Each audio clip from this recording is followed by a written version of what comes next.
Hey guys, welcome back to Waiting on God. This is another episode of Prophetic Diaries. Today we're going to talk about the first episode. I was going to say I don't have a lot to say, but my don't have a lot to say usually turns into a whole lot to say. Sometimes it turns into a whole lot of nothing to say. All right, you guys. So, I don't know how I'm going to do this. To be honest, I was having some trouble filming this video, recording, but we're going to push through it and just go for it, right? I just prayed off camera because I remembered I didn't pray. But yes, so let's talk about what you guys saw previously. If you have not seen episode 1, which is part 1 of this, I ask that you pause this here right now, go watch that one, and then come back to this one because it is very necessary that you watch that one in order to understand this one. Or I'll also put a card up here so you know exactly what video to go look for. All right, a few things. Okay, so as you guys noticed, the videos. I recorded these videos in 2020, held on to them, couldn't get rid of them. And,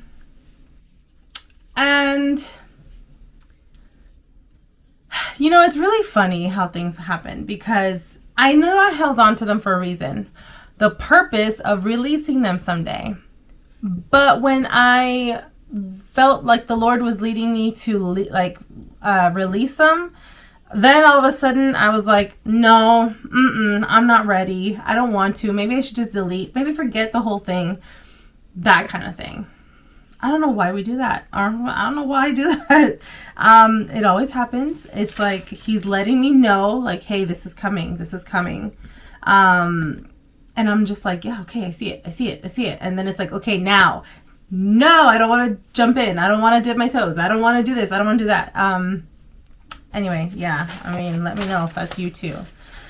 Okay, so I want to explain to you why I decided to come out with the videos now. One, because I was ready. The Lord prepared me for this. But as you saw in the introduction video and the beginning of the previous video, it was in February of this year. It was in February. I released it at the end of April because I continued to stay in prayer.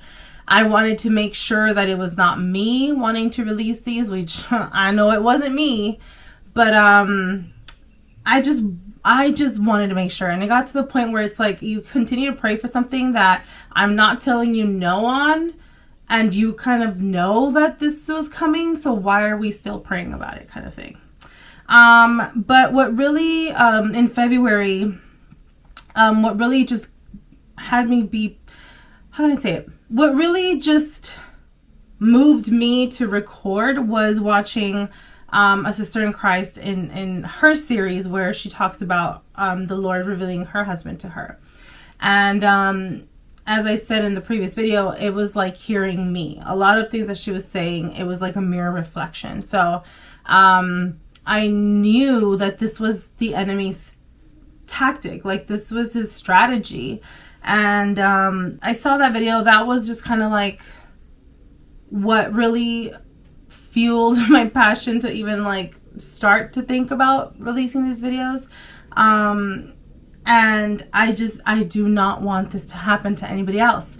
If it's happening, I want it to break off immediately. I don't want them to go for a long time. I mean, for me, it lasted about probably about a year, give or take a few days or weeks, but about a year.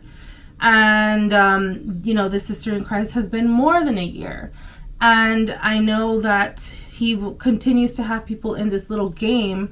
And so whether it's been months or whether it's been years, I pray that it breaks off, that we come to the realization that it is not God that we're listening to, that it is the enemy, no matter how much we think it's God, because it sounds like God. I mean, I don't know. You guys tell me. If you watch the first video, what would you have thought? And actually, I would love to hear where, what I heard, how you know that that was not God. Now that I'm in Christ and I can hear certain things, I know the attributes of God a little bit more. I know the character of God a little bit more. So I'm able to tell, like, well, God wouldn't speak like that. God wouldn't say something in that manner. So even though it maybe sounds like God, it's not him because it's out of his character. But yes, so there's a couple things I wanted to touch on. In 8 minutes, 3 seconds, I talk about that within me, I knew that that was my future husband. Like, the Lord was already doing something within me. Now, as I go back and I think about everything, it wasn't something that dropped in my spirit. It wasn't revelation. It was what I thought was word of knowledge at that time, because I heard it in my head. He's the one. Not that I felt it in my spirit, let's say. In 9 minutes, 4 seconds, I talk about building rapport with the few guys that I prayed about. The Lord just kind of like, he either gave me a dream, shut it down, or he they disappeared, right? And now that I think about it, actually, I wonder if it's in this book. The Lord did give me a dream. I don't remember when I had this dream. I have to go through my other books to see where I wrote it down, if I wrote it down. But I remember having a dream about a rabbit, a cute rabbit in my front yard, and it positioned itself in a certain manner for me to pick it up and bring it inside my house. And I came like showing it to my mom and stuff like that. And I'm only being brief about it. There's a whole lot more detail in it.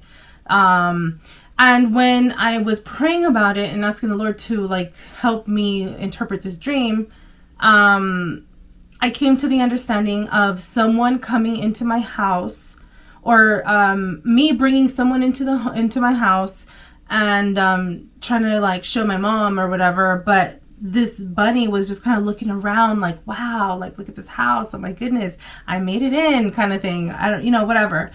And it was pretty much like this rabbit was trying to take advantage of me. And I knew it as I wrote down the dream and was praying about it.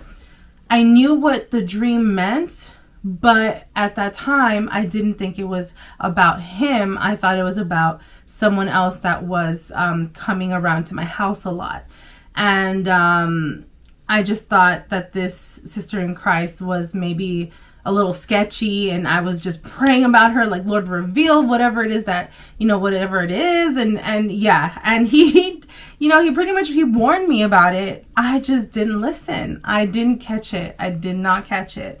So I can't say that he did not warn me about this whole situation. I didn't want to see it. I didn't want to see it. Okay, just a couple more things I want to touch on. Because I feel like not this video, but we can continue to, what is the word? Like, unpack this as much as we want to. And I'm sure that things will come up as we continue on this journey, as you continue on this journey with me. If you guys have any questions, please leave them down below. So we can get some conversation going, or I can answer your questions, I can answer your questions down below, or most likely I will bring up your questions in a next video. So, man of your word. When I woke up singing singing in my spirit, man of your word. That was not the first time that happened. That was the second time it happened. And it's not the last time that it's happened. I've woken up singing in my spirit before. After even that incident. So I know that was God. But I think that I took it wrong. Again, I think that song was very much to encourage me, like, hey, you thought that this was it, but it's not. And trust me when I tell you that I have someone for you. You just need to trust me, and I will make good on my promise. But I took it as, no matter what happens, you hang on to this promise that I've given you, and no matter what it looks like, you just hang on to it and keep waiting on it to happen. That's how I took it. Instead of just like seeking for understanding and seeking for confirmation of things, I just took it and ran with it because that was what was happening at the moment with me. Now, the plowing and the faith like potatoes and all that stuff. The plowing dream that I had, it was definitely of God. Roots were being taken out, and I know that he was working the ground, right?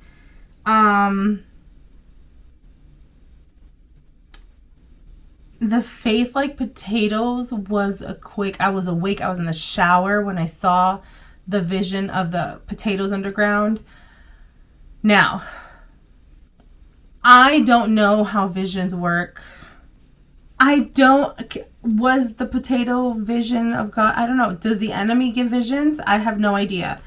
Okay, you guys, really quick. So I'm editing the video right now, and as I'm editing and I'm hearing myself ask, does the enemy give visions? The Lord reminded me of a vision I had while on my knees in prayer for someone who was in the hospital with COVID. As I was praying for this person, I saw this person in a casket. And immediately I thought the Lord was letting me know that this person was going to die. And I texted my pastor and I let her know, like, hey, this is what I just saw. I was in prayer. She's like, that's not God. That he would not do that. He would not show you death like that. So 2 years later, a year or two later, I don't remember, but this person is still very much alive. So I know that vision was not God, that was the enemy. So the answer to our question is yes, the enemy does give visions. So we gotta discern his voice, discern what we see, everything, just discernment. But either way, this whole experience and getting to know this person, it allowed God to really bring some stuff out. Like, I mean, stuff was triggered. I was triggered by certain things, and I was able to give it to God give it to God. And we were able to deal with certain things, or at least it came up. I knew what I needed to deal with and heal from, and he still did a work. Romans 8:28. God works everything out for the good of those who love him. Something like that. I'm paraphrasing probably. But God still worked. And I'm not, I don't want to say that God didn't work. And I think that's what probably, how can I say it? Because God is still in the middle of it, I don't know if I thought, well, God's doing something. So, this is just part of the process.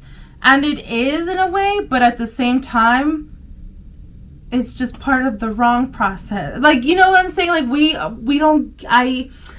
don't want to say the wrong thing here. And, okay, what I'm trying to say is, that I don't know everything. I don't have complete understanding. I pray that he does bring understanding, especially to something like this, where I saw the vision of the potatoes and the dream. I understand it. I understand that part. The vision of the potatoes and the message that I got from Sister in Christ with talking about faith like potatoes, like all of that, I would like, some clarity on it. Like, what was it you, and what were you really trying to say? And I just took it and twisted it to fit my situation at that moment. So that's all I'm saying. In the next episode, you will see the continuation of this telenovela, and how everything just, it just goes on for about a year. I'm not gonna drag, I don't want to drag this series too long. Let me know what you guys think about this. Do you want me to continue and show as much as possible? Anyway, that's it for now. I really hope that this helped someone somehow, or just brought a little bit, you know, clarity or understanding to some of the things that you saw in the previous video, and where I've started to see where I went wrong, or how I understood wrong, or how I just took something and ran with it. But yes, God is so good, and He redeems everything. He has taught me so much throughout this process, and as much as it was very difficult for me to even admit that I went through this, I'm glad that I did, because I mean, I learned a lot. I've learned a lot. A lot has happened, and I'm very grateful for all these processes that we go through. As much as they suck, I appreciate them, and I will rejoice, you guys, in it. Anyway, I thank you guys, love you guys, and I'll see you in the next one. Now it's time for you to see the reason why the enemy came after you. You're victorious. You're more than what you can see now. Be you.